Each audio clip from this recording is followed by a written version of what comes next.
and welcome back to another day in the arena. It's me, it's CGB, and welcome to a different kind of video here. As I said on the weekend, I'm going to start just making some different kind of videos, content stuff I want to make, and it's been a long time since I did a video just kind of free-form chatting with you guys. I did a couple ban updates videos, but there was always gameplay the same day.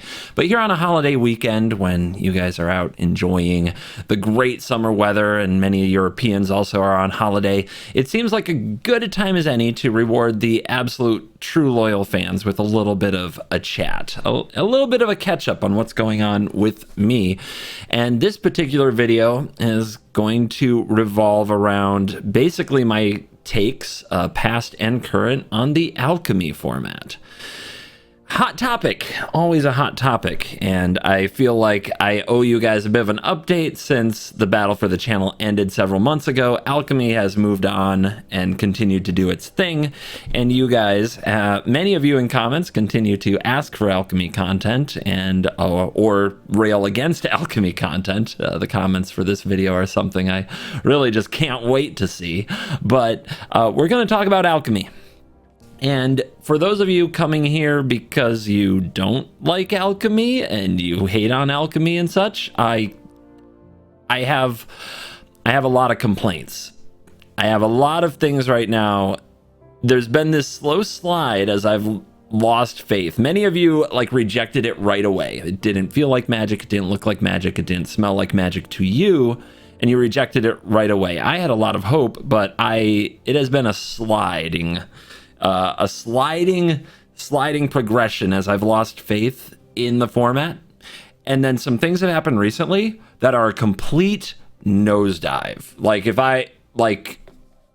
Whatever happened with Alchemy when the complaints over its initial launch, from the economy to what it did in historic, those complaints just, I heard them and they obviously turned off a lot of people, but they didn't turn me off in the same way. They just didn't hit me that way. Didn't punch me in the gut, but some of these recent things have. So if you're here to hate on Alchemy or hear somebody hate on Alchemy, we will get to that. But since I haven't talked about it in a while, I feel like I owe you guys a little bit of the journey to there. So what's going to happen in this video is I'm going to talk a bit about, basically the early things in Alchemy and why I believed in it, and some of the optimism that I had at the time and things that I loved about the format and the new cards. Then we're going to talk about some of the warning signs that made me go, I don't know if they know where this is going. Then we're going to get to basically some of the stuff that's been released that has me just...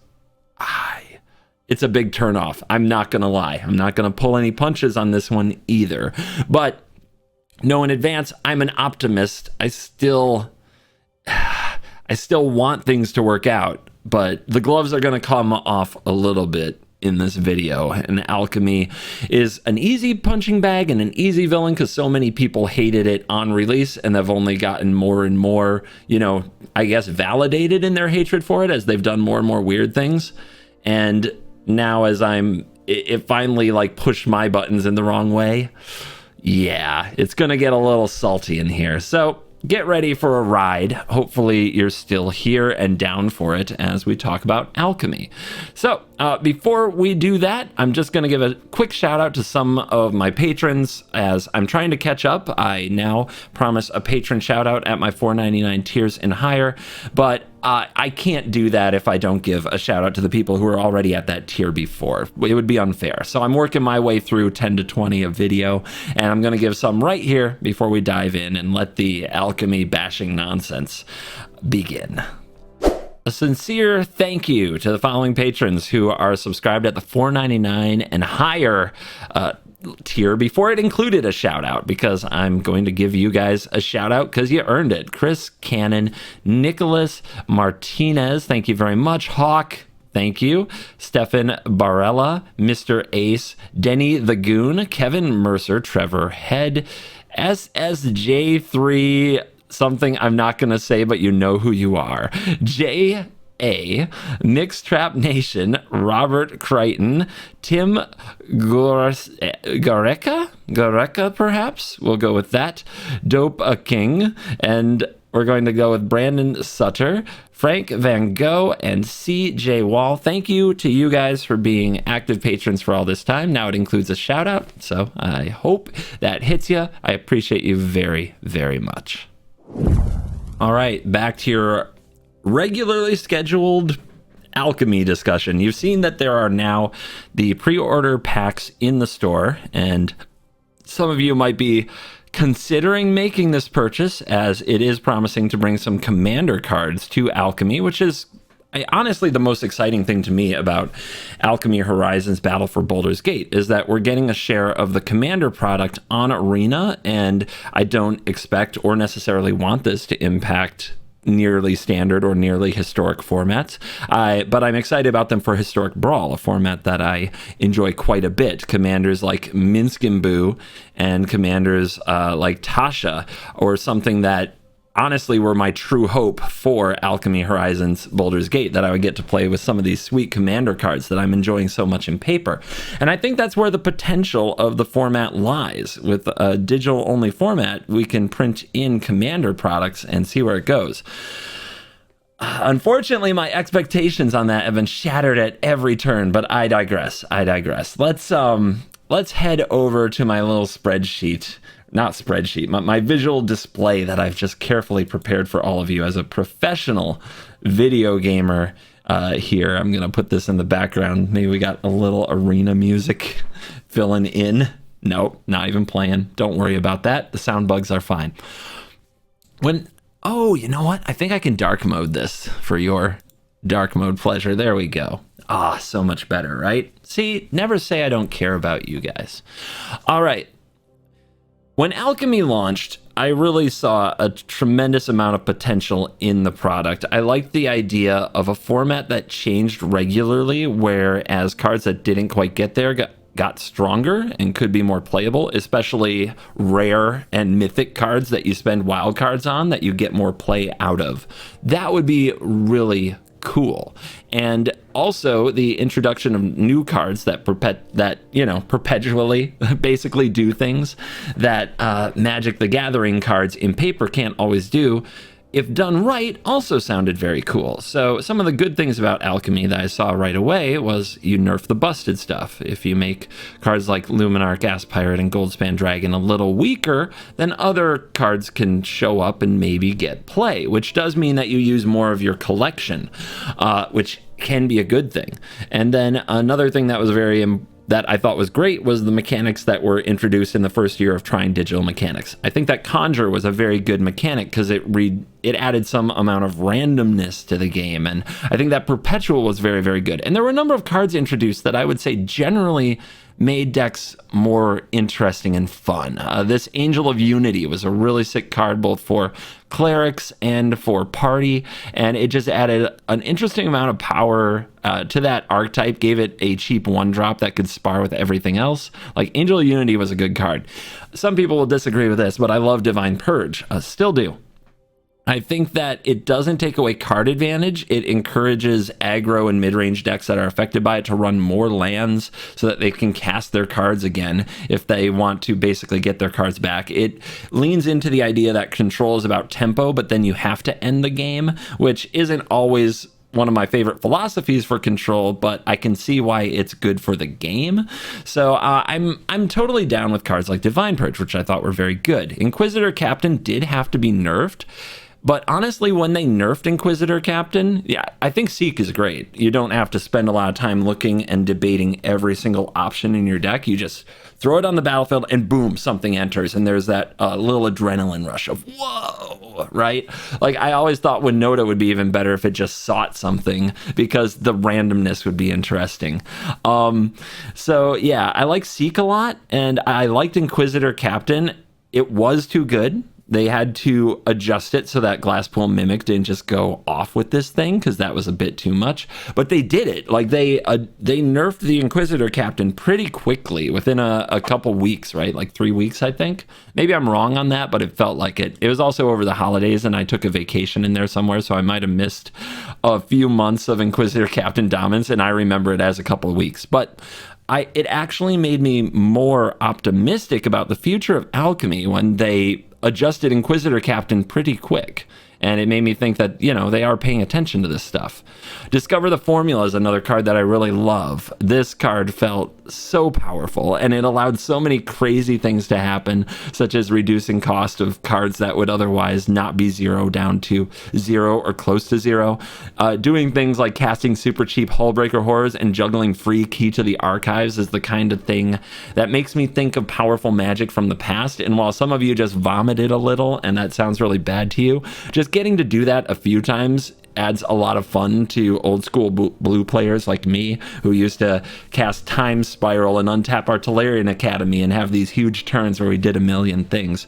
And I love Discover the Formula for that. At the same time, it's 6 mana, and people who wanted to beat it did, and the cards I just showed you, like Divine Purge, Discover the Formula, I'm going to show you another one here, Key to the Archive. Very, very powerful, but they didn't dominate the meta completely, and there was still a lot of room to brew around them. None of these were necessary in every single deck, and even Key to the Archive as a generic 4-mana mana rock that could go in every deck wasn't always played, and was definitely a card that got victimized pretty well by decks like White Aggro, and I saw plenty of Clerics decks that beat a Key to the Archive routinely when that deck was powerful. So all of these I thought were a really interesting way to introduce these mechanics, and they were good. I think that drafting a card from the Key to the Archive spellbook was awesome. It was very, very fun.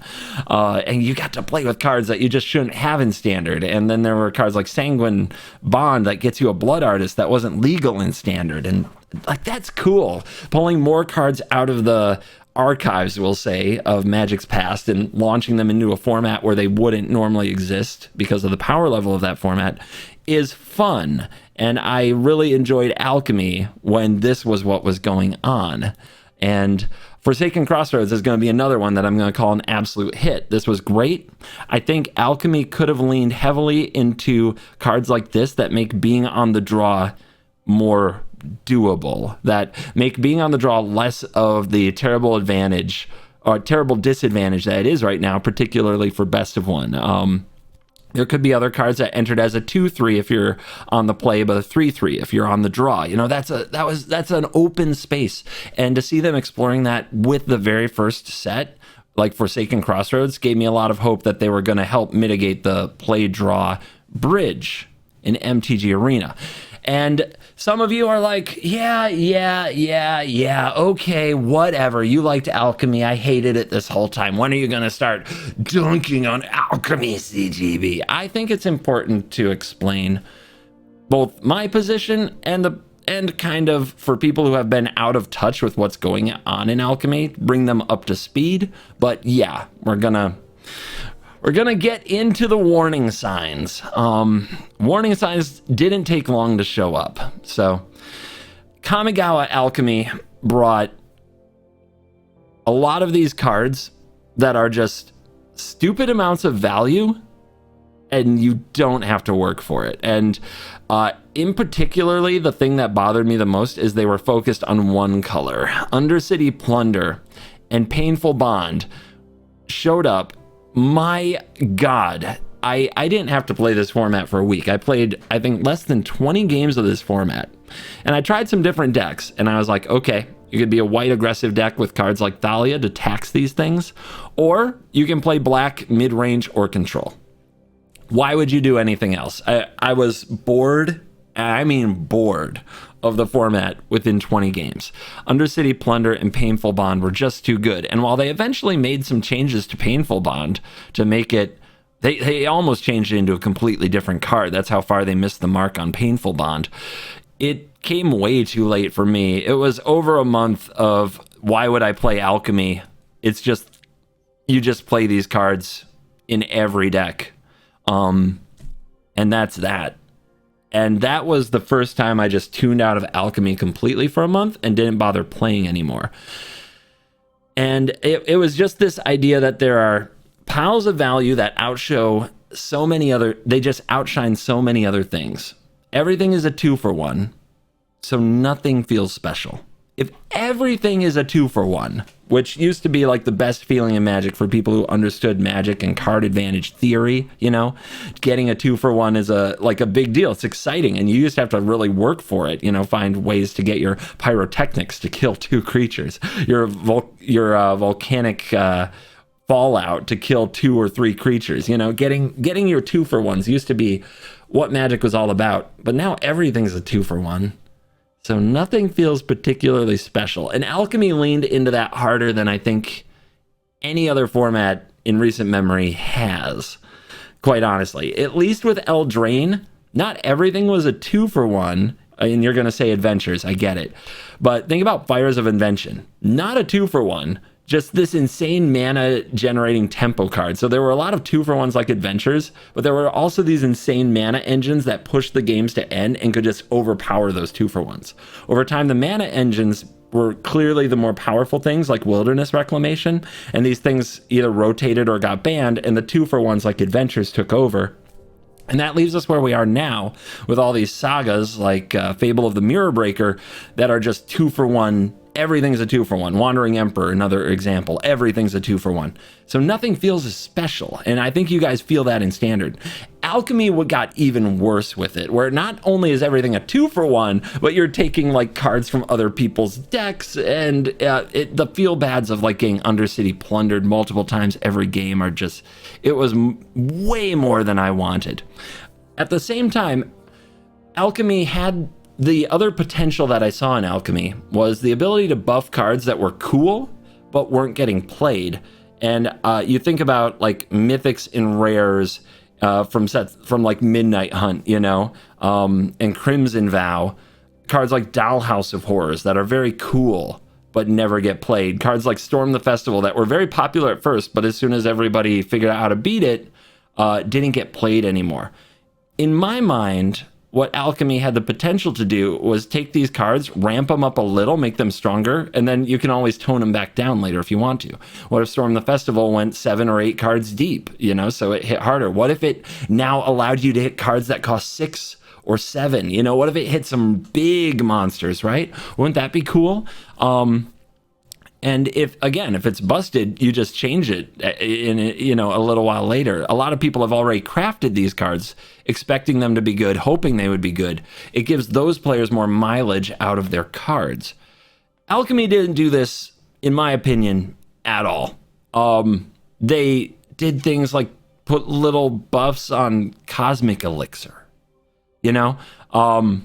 Like they buffed tribes, which to this day, I'm like, you buffed elves, you buffed zombies, you buffed Venture. Venture worked out for competitive, but I think they underestimated how boring Venture is. It's fun the first couple times, but it gets boring really fast. Watching that competitive event, the Kamigawa Championship, where the pros were playing Venture, got so exhausting and boring. It slowed the game down tremendously. It wasn't great. So their buffs, even the ones that hit competitively, weren't exciting. They were very, they didn't make me want to play. The closest thing that did that was Omnath, which I just played in Historic Brawl. When they reintroduced Omnath as a super nerfed version to the format. Then they changed the scry on it to draw a card again. And I tried that a little bit. Like for a couple hours, I played a few games of Alchemy on stream, and then I started playing it in Historic Brawl, where I'm having way more fun with it. But like that was the closest thing they've come to making these kind of lost cards fun again. And I still think that they haven't quite hit the mark on that, and it sucks. It really sucks. If we could get more play out of the cards we already crafted, that would be fun. And I know some of you who are very cynical are thinking money is the answer to that. And I don't actually think so in that case, but I'm not going to argue with you either. I wouldn't be 100% surprised, but I think it honestly is that they don't know how to do that. And that sounds weird, but I did say when they started Alchemy, I really hope they hire people who have worked on Hearthstone, who have worked on Legends of Runeterra. It is very hard to manage a digital format in a way that's exciting and fun. And I feel like they're throwing darts at a board. I could be wrong, and this sounds a little disrespectful to the people working on it, but that's the feeling I get as a fan, and it hurts. Anyway, Kamigawa really checked me out of Alchemy because they just let Undersea Plunder and Painful Bond be the best things for so long. Then came Streets of New Capenna Alchemy. And this might have been where they jumped the shark, because I still have not played a single game of New Capenna Alchemy. Like, I took one look at these cards, and when I said everything is a 2-for-1, nothing is special, nothing defines that more than these cards. These cards are absurdly, stupidly busted. And it's clear that this is where Alchemy just became a farm for your wild cards, because they weren't introducing cards to change the format. They were introducing cards to dominate the format. They're so much better. It's absurdly better than the cards from like the set Streets of New Capenna in some of these cases. And I think that Cabaretti Revels is a great example of that. Whenever you cast a creature spell, seek a creature with lesser mana value, put it onto the battlefield. If everything wasn't a 2-for-1 before, now everything's definitely a 2-for-1, and your 2-for-1s are 2-for-1s on 2-for-1s.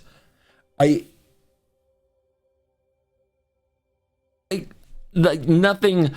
Some people might see this card and can't wait to play it and just conjure a whole bunch of creatures. I see this, I'm like, oh god, this card is so stupidly wild, absolutely wild. They also did this bizarre thing where they introduced some of these cards to limited. How is any limited format ever supposed to be prepared for this? The answer is they're not. Just absolutely not. There's no way a single one of these cards was tested with limited in mind. So it does make it seem very like, well, you better draft this card, and now you own the card, so you better play Alchemy, which means you better craft some more Alchemy cards. And this is where, when people called it predatory before, I thought high-priced. I didn't feel predatory.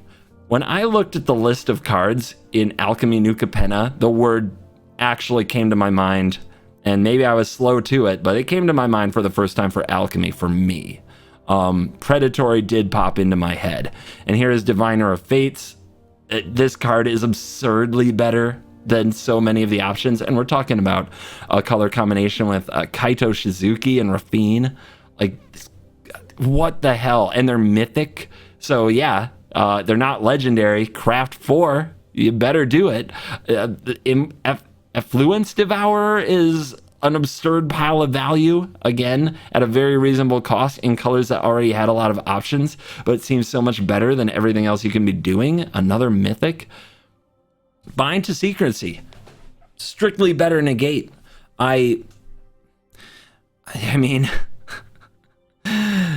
I like this for best of one. I like this kind of versatility for best of one, but not like this. Not as like strictly power creeping every staple we've had before and putting it in a rare spot in a format that not many people want to play. It seems gross. And now like I have to have this card in all my blue and black historic brawl decks because it's strictly better negate. If I play negate, I'm an idiot. I hate that. I don't know. Hits me the wrong way. Racketeer Boss. Just perpetually making creatures that when they enter the battlefield make more mana, eventually making free creatures. Like this is a combo with Grinning Ignis, I believe, to just make infinite mana. Why? And it's already like, it's a 2-mana 3/2. It just needed a little something on the text box. It didn't mean make everything free. Gross. Just like these cards just are gross to me. And that brings us up to date with Alchemy Horizons Baldur's Gate on the horizon. And coming up in a few days, there is an early access event that the streamers are invited to. They restarted those with Streets of New Capenna. I've been invited to the event. Hey, a content creator's got a content, and I get a chance to play with these cards for free, and I will take it. Unless they see this video and uninvite me, but I think I'm going to still be invited. So if you're watching, I am willing to be wrong. I might have fun, but there's a lot of things coming up in this set that have turned me off a lot. So I'm going to give it a shot. It's an opportunity to play with it for free without spending the wild cards. I think most of you would take that just to see if it's fun, if you had any curiosity at all about the format. So I don't think you can begrudge me that too much. But if you want to see that, I'll be on Twitch, and we'll see if Alchemy Horizons Baldur's Gate changes my mind. This is on this coming Tuesday, the 5th, 6th, I believe. It's the Tuesday coming up if you're watching this the day it comes out.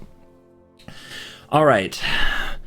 I'm going to start with like the mildly like okay stuff. It's fine. Some of this is fine. And I'm going to step progress to the parts that have just really stabbed me in the gut. Double Team. Double Team is Alchemy's replacement for Myriad, which is the Commander Legends battle for Baldur's Gate ability that creates a copy of a creature for each opponent that you have.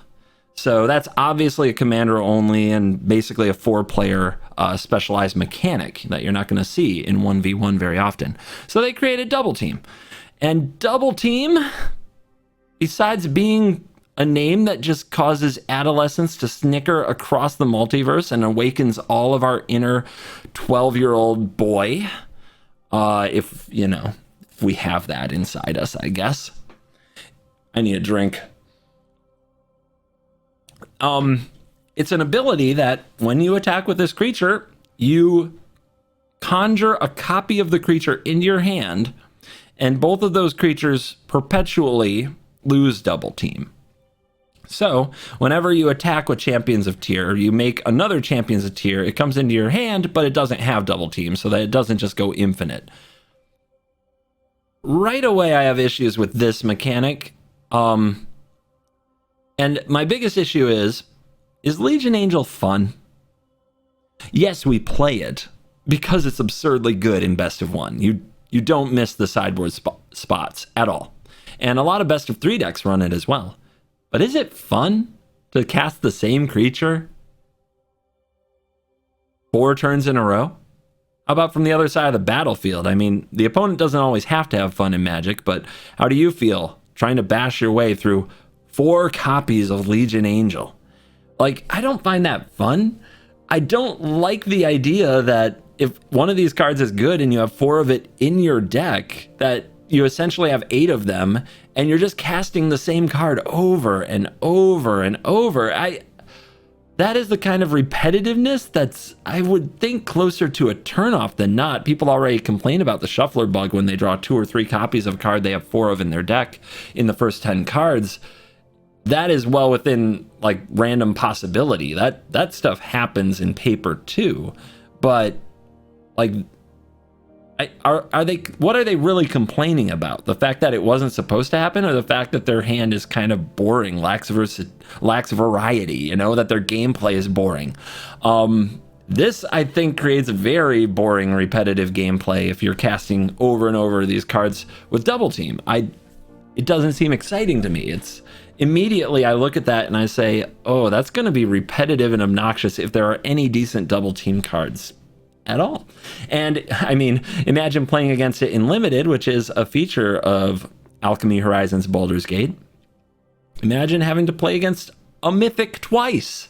None of that sounds fun to me, not from either side, which makes me kind of wonder who this mechanic is for, other than to appease people who they just wanted to put Myriad cards in the set, but they couldn't use Myriad.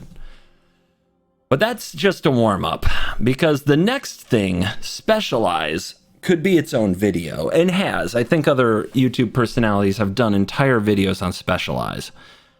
How do I explain Specialize? Well, there's an entire MTG Wiki article that I read that's several paragraphs. Do I dare try live Googling? All right, MTG Wiki Specialize. I'll just pull that right up. And I read all of this. I read this whole thing, these multiple paragraphs trying to explain this mechanic on stream, and it definitely did not finish explaining the mechanic.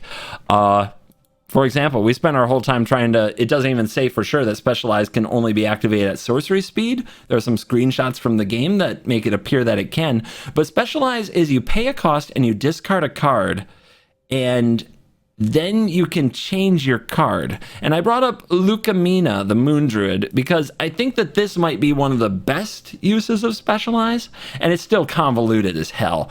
I mean, it's, first of all, when you Specialize, it changes art. You can go into bear form, where other creatures get +1/+1 and have trample, but then it has to have all this awkward stuff, like if it dies, it unspecializes. If it unspecializes, return it to the battlefield tapped.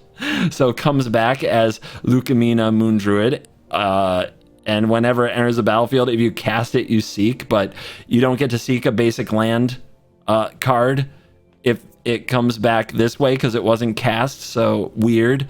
And then you have Specialize in a crocodile form, and you get a new art, and the crocodile like taps stuff, and it doesn't untap, and okay, that's kind of cool, and you get these stat boosts. So that's all fun. There's Hawk Form. Hawk Form makes a 4/4 flying lifelink. I guess what I also forgot to mention is when you pay the cost, the 3, you have to discard a card, and what you specialize into, you don't get to choose these forms necessarily unless like you have something special to discard, but the form depends on the color of the card you discard or the basic land types in the card you discard. Basically color identity before arena. So if you discard like Forsaken Crossroads or some other land, an Evolving Wilds that doesn't have a land type and doesn't have a color, nothing happens. God, that's so bad. Like that, doesn't that just feel so bad? But if you discard a card that says mountain in its type or is red and only red, you have to choose the wolf form, and now you get a 2/2 green creature, etc., etc. So I like already it's pretty complicated.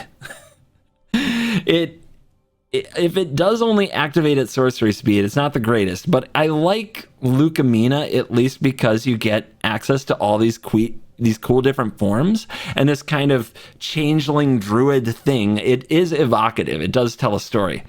Where I get upset are what's much more common in the specialized cards, like Lulu, Forgetful Oliphant. It's the same art. It's the same art for each one. You just change the color and you change the abilities, but you get the exact same art. Now, how much should the same art really matter? Well, it's not going to get better in this review as far as same art, so I'm just going to continue my rant. But I'm going to finish something on Specialize. Specialize is like sticking 6 different cards into one, and it honestly feels like trying to be like Magic designers trying to be clever for the sake of being the cleverest. You know, trying to out clever any and all design that has come before them, but it's so like complicated and convoluted. Maybe it will play a lot better than I expect, but just trying to read and think about these cards, I haven't even read you like a full card here. I mean, picture me doing a set review, reading every single one of these. Picture me trying to build a deck, reading all of these options, trying to decide which one I want. Imagine if I have an Omnath or some 5-color card to discard, you know? I don't want to. It's too much. Maybe that makes me a boomer at this point. Maybe the Zoomers would read every word and make the correct choice, but I mean, God, it feels like clever design for the sake of being clever. I hate that. I really do. And it's trying to replace the background mechanic, which was pretty clean and kind of cool from Commander Legends Battle for Baldur's Gate. And I think that what they could have done instead is just had background be like Learn Lesson, put a lot of the popular backgrounds, which they all reference commander creatures. They could reference legendary creatures instead. Maybe that would make them too good, but you could turn other knobs and just have them fetch them from the sideboard into your hand, like Learn Lesson. and we could have still had the background cards from the set, but instead we got this very bizarre specialized mechanic. I guess in Alchemy you could also just have the backgrounds get selected in this spot, but instead it's like we're trying to wash the background directly on the card. But I don't even want to read all that. I don't want to see it. I don't want to think about it. It like hits me, like I said, in that spot where my Magic brain instantly regrets it, and it just seems like clever for the sake of clever. But I think what bothers me even more is the art. Just getting the same art over and over, which is far more common than what we saw with my first example. But it's not the worst offender, not even close. There are so many cards in Battle for Baldur's Gate, Alchemy Horizons, that are just running the same art over and over and over. This is the Hourglass Coven, and when it enters the battlefield, you draft a card from the spellbook twice, so you get 2 more cards. Let's have a look at the spellbook, shall we?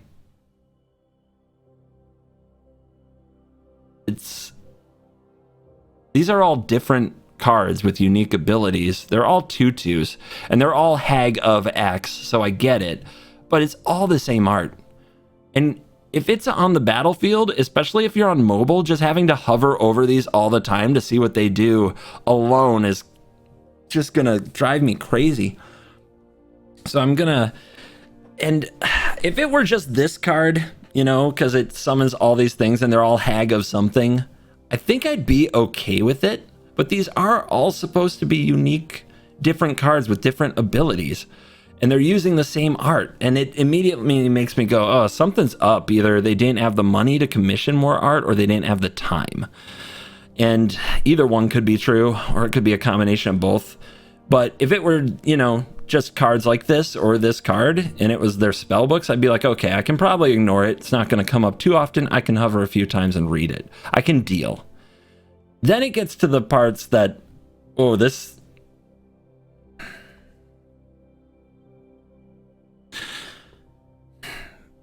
So, what you see on the left is the card Minthara Merciless Soul, which was just printed in Commander Legends Battle for Baldur's Gate in paper. And I don't know, probably on Magic Online, although I haven't looked at what cards are available on Magic Online. This is what you will see. When you go to your game store and somebody casts Minthara Merciless Soul, it will be 2 and a white and a black for a legendary creature Elf Cleric. It will be an uncommon 2/2. It will have ward X, where X is the number of experience counters you have, etc., etc. This is the card. This is how it works. This is its art. When you run into this card in Alchemy, it's not like they took this and nerfed it or buffed it. Like there is still something kind of cringy about Goldspan Dragon being, you know, different on Alchemy than it is in paper, and they look the same.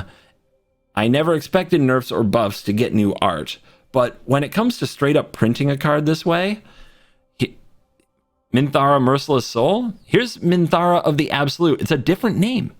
It's a different name. So it should be a different card, but it's got the same art, and it's a 2/4 instead of a 2/2. It does nothing with experience counters. Everything on it has to do with intensity.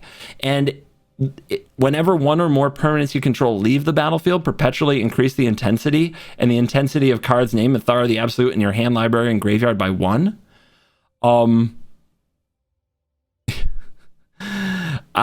Whenever one or more permanents leave the battlefield, it only triggers once each turn. This version is close, like some of the spirit is the same, but it works very differently. And it's got a different name, guys. I just can't justify the art being the same. It burns, it hurts me. It actually does damage. It bothers me because there are few shortcuts we have in Magic. Magic is a hard game with a ton to remember. A lot to remember. And if you've been playing for years, you may have forgotten that. But if you spend some time with people trying to get used to the game, it really it drives home how complicated this game is. One of the only good shortcuts we have and have had for years is see the art, recognize the art, know what the card does. There aren't many other shortcuts. Otherwise, we have to read every card, every turn, every game to try to stay in touch with what is going on. One of the only pure shortcuts we have is the art equals card. I see that art, I know what it does. The other one is the name. The name isn't bad, but just, I mean, try to recall the name of every card. It's really hard to do even if you've been playing for a long time. When you hear the name of a card, how often do you have to say, what does that do again? I know pros who don't remember the names of cards that they've played, you know, several times. So that's very hard. But the art immediately often evokes this is what the card does instantly. And it's going to drive me crazy that as a paper Magic player playing with a lot of Commander with cards from the new set, when I see this card, I don't know what it does on Arena. When my opponent uses it as a Commander in Historic Brawl, it's going to do something completely different than I'm used to. This drives me crazy. Would it kill, like how bad can it be? Considering how much, you know, money they're probably trying to pull from Alchemy, selling all these rares and the mythic packs, etc., and the Alchemy packs, like, to get just a different pose, just something changing. I can't stand it, and I think I'm now like harping on it enough. And is it weird? Leave me a comment. I mean, does it bother you this much? Is it weird that this is the straw that broke the camel's back for me? But it's not. It gets a little bit worse, but there are so many, there are a lot of examples of this where you have the same art, but a different name, a different card that does very different things from the original, but it has the same art. And I've got to move on because I think I could just sit here and wallow in the like vial that it fills me with for an hour. I think I could. It really drives me crazy. All right, now we're gonna get to the part that was even worse for me, which the other thing I was really excited about was getting to play a lot of my favorite cards from this set in Historic Brawl. And most of the cards either didn't make it into the set or they printed changed versions, Alchemy versions, and I don't really know why. Like, were they really afraid? So Babala Saga is a 3-mana 3/3 in Commander, and it's definitely not busted. It's very fun. It's one of the sweetest commanders. They introduced it at 4 mana as a 4/4, and I'm just like, why? Are we that afraid of this card? It's a very cool card, but sacrificing 3 permanents is a big cost, and it's, I don't know, man. So that's like just kind of a subtle like change. At least it keeps the spirit of the card, and I appreciate that. And it feels very Babala Saga-y, but an extra mana is kind of like, ouch, you know? It stings a bit. Maybe they did it for limited, but I don't know. And so then comes another one of my favorite cards from the set, Minsc and Boo Timeless Heroes. This card is, from what I can tell, exactly the same as the card printed in Commander Legends Battle for Baldur's Gate, with the small exception that they tacked a mana onto it. And this comes as a betrayal to me, because I remember listening to them talk about design that they wanted to do on the show, the Twitch show Weekly MTG, talking to people who were designers for Alchemy, that they wanted to do things that were more interesting than just tack a mana onto something to make it weaker. And that's why you have Goldspan Dragon not triggering and making a treasure when it's targeted, you know, only when it attacks. And all these other changes, like Hullbreaker Horror can now be countered, you know. Lear only cast spells on your own turn. Like, all those changes, they could have just tacked a mana onto it, and they said they didn't want to do that. So when it comes time for one of my favorite commanders from the set, and one of the cards I was most excited to build a deck and play with in Historic Brawl to be introduced, they gave me the same card and they tacked a mana onto it. So that's why is this the one where you just can't find, and there's so many knobs to like twist on Minsc and Boo, why is this the one where you can't be bothered and you've gotta just tack a mana onto it, and now you're paying 5 mana for a 3 loyalty planeswalker, and it's so It still might be a good enough card, and I'm going to try it, but it just feels like a betrayal. Do you know what I mean? Maybe you do, maybe you don't. This one I'm not necessarily angry about. I'm just disappointed. But as I come to the last thing on my list, I am very angry. Tasha, Unholy Archmage. This is one of my favorite cards from Commander Legends Battle for Baldur's Gate. And what I'm upset about is that the Alchemy version that we received is a completely, and I mean a completely different card. Whereas the primary card, obviously would have been stronger in a multiplayer format, but it didn't need all of its abilities to be completely different. I think that this card might have a better chance of seeing play. The other card was harder to build around, but I liked it for that reason. Tasha, if you want to see the Tasha Commander in action, there's a video of the Worst Possible Commander show up where I play it. It's like I said, one of my favorite cards from the new set. But the +1 draws a card, and then you exile a card, an instant or a sorcery from each opponent's graveyard.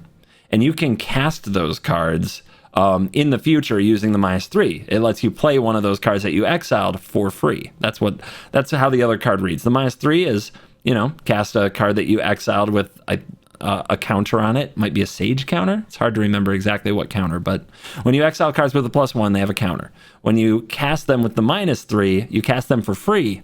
You also had a static ability. Whenever you cast a card that you don't own, you get a 3/3 demon as just like a passive ability. So the idea of playing this with Siphon Insight and other cards, you cast cards you don't own, was very, very exciting to me, and just it was evil Dimir through and through.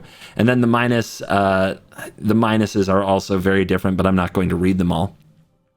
This card isn't terrible. They took 1 off the mana cost instead of adding 1. The +1 defends itself, which the +1 didn't defend itself on the last card.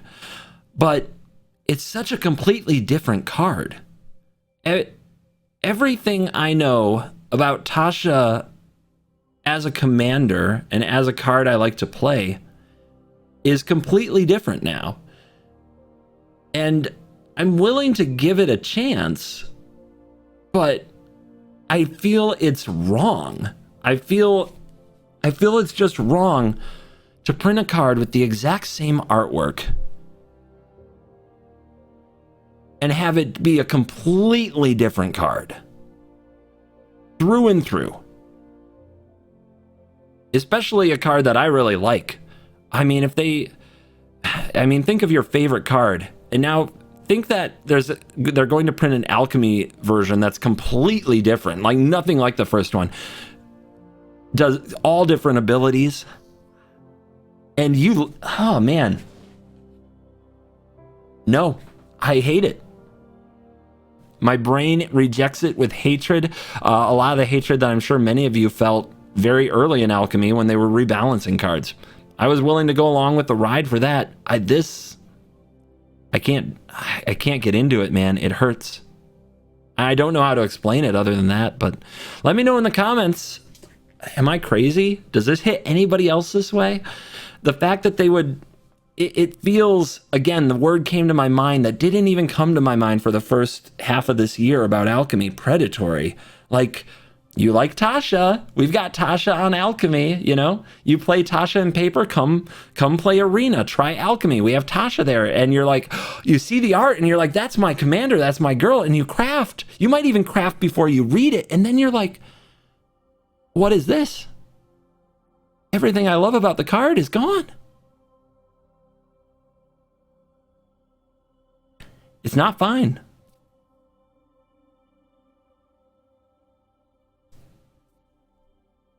I'm going to try it, but there might be a lot of salt involved. So if you want to, if you're brave enough to stand in the ocean of salt, and if you've watched this far, if you've gotten this far into the video, first of all, thank you.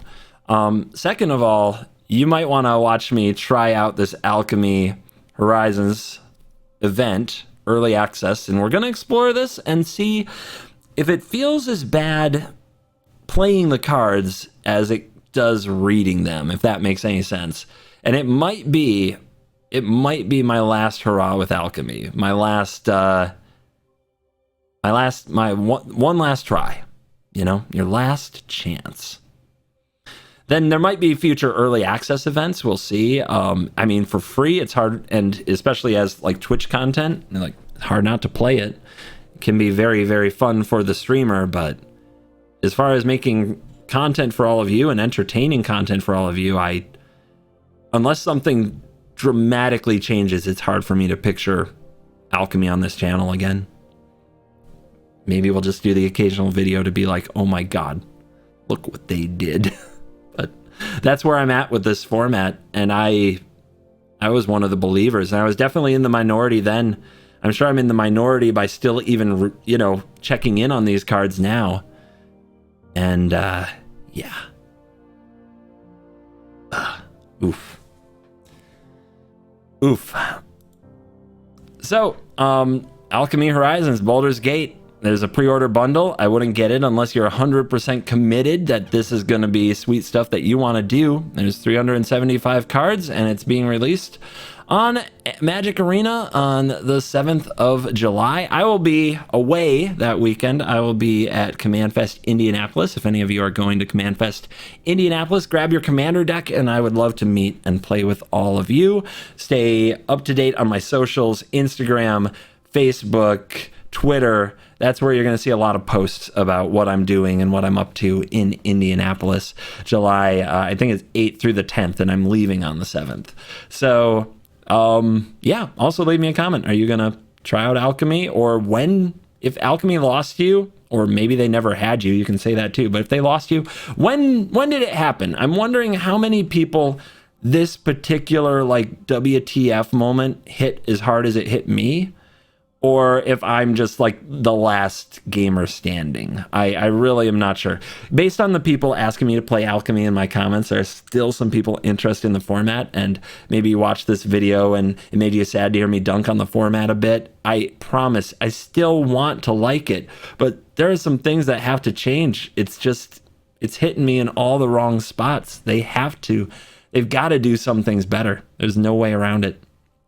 No way around it. But anyway, my god, this video, I did not expect to go this long, but now that I don't have a podcast anymore, rip ArenaCraft, I guess I do just have a lot to say to you guys, and maybe I'm going to do it more often. Maybe on the weekends I'll make more videos talking to you about things going on in Magic, things going on in content creation, things like that. But we'll see how the videos do. At the core, of course, if you guys watch it, I'll keep making them, and if you don't watch it, I'll make the thing that you do watch. So it is a business after all. I'm going to shout out a few more patrons because I have a huge list to get through, as I discussed in the intro. So thank you very much to Clicks, to Armando Aguilar, to Ian C, to Carmadillo, nice, to Cody McLaughlin, to Sophia Romney, Mark Rutledge, to Shaw Green, to Aaron Jacob Miller, to Karen Shevchenko, to Rochelle Kantov, to Fistful of Schmeckles, to Adrian Gazer, to Villager, to Robinson Moulin, and to Justin L. Thank you guys very much for supporting the channel, and if you want a shout out in a future video, check out Patreon, all tiers $4.99 and higher. I'm going to shout out in a future video to thank you for the support. It means a lot to me. Also, if you enjoy videos like this, it's a good reason to join Patreon. The more patrons I have, the less likely I have to worry about individual views and watch time, and the more I can kind of record me being me. So if you like the more personal touch or the kind of MTG news, Patreon, you should join Patreon and leave me a comment. Of course, always only if you have the money to spare. Don't make yourself broke supporting me. I'm well taken care of. I'm very lucky. I have the coolest job in the world, thanks to all of you.